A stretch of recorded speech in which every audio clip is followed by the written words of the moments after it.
అందరికీ నమస్కారం। ఈ రోజు మా ఊర్లో ఊర బోనాలు తీస్తున్నామన్నా। అయితే మొన్న తీసిన బోనాలు బ్రహ్మంగారి పండుగ జరుగుతుంది మా ఊర్లో। ఈశ్వరీ మాత బోనాలు వెళ్ళిన తర్వాతనే ఊర్లో ఉన్న దేవతలందరికీ ఊర బోనాలు ఊరంతా కలిసి అయితే ఈ బోనాలు అయితే తీయడం జరుగుతుంది। హైదరాబాద్లో అయితే ఆషాఢ మాసంలో బోనాలు తీస్తారు, మన ఊర్లో వచ్చేసి శ్రావణ మాసంలో అయితే తీస్తారు ఈ బోనాలు అనేది। అయితే శ్రావణ మాస ఎల్ల తోలుగానే ఈ బోనాలు అనేది ఊర్లలో అయితే మొత్తం కంప్లీట్ అయితే అవుతుంది। దాదాపు అక్కడక్కడ ఊర్లో అందరూ అయితే బోనాలు అయితే తీసారు।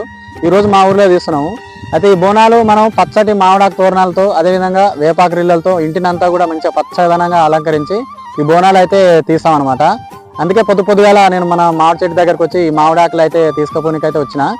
ఇంకొక విషయం ఏంటంటే మనకు నిన్న అయితే వర్షాలు లేవు, అయితే రాత్రి నుంచి అయితే వాన ముసరు అయితే పెట్టిందన్న, ఇప్పుడు కూడా వర్షం పడుతూనే ఉంది। అయితే మనం బోనాలు తీసేటప్పుడు సాయంత్రం కనుక వర్షం లేకపోయినట్లయితే బోనాలు ఎట్లా తీస్తాం అనేది ఫుల్ వీడియో అయితే తీయడానికి అయితే ప్రయత్నిస్తానన్న। వీడియో నచ్చితే లైక్ చేయండి, మన ఛానల్ని ఫాలో అవ్వండి అన్న।